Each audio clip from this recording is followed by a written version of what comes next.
Estou comentando aqui, viu? Repórter espetacular da Rua Navarro.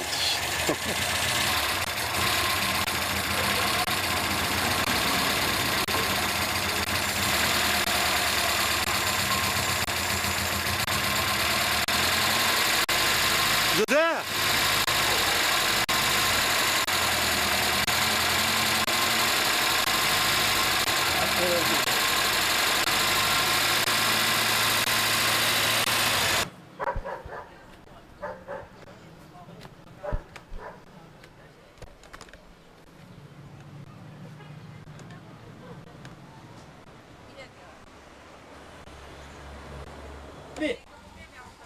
Ó, aqui ó.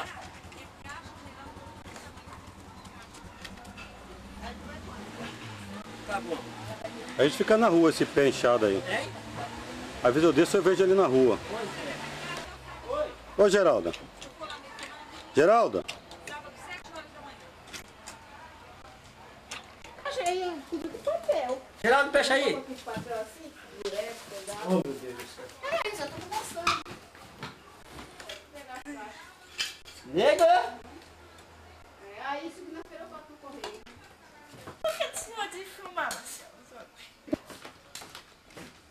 Que é isso aí, Marcelo? É os acessórios da filmadora. Geraldo, me dá esse chinelo, já tô... Toma, misericórdia. Tem. Você vai pra São Paulo, aí vai ver que coisa horrorosa que essa casa velha. Mas só que minha casa real não é essa, ela atual. Pra ele ver, né?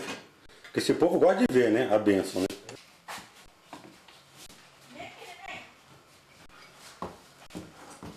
Diego! Diego! Vergonha. Vou pegar o telefone. Olha só, O Zé, olha só. O Zé Junqueirão, Deixa. Fala. ele tem aqui uma fita dessa e aqui tem um adaptador, buraco cara. no meio que encaixa dentro. esse se compra, pai, em loja. Ah, é? Rosinha, está na hora de você cantar. É pra cá, Linalda.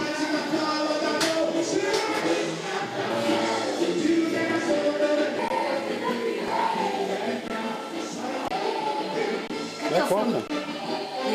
Corta, não.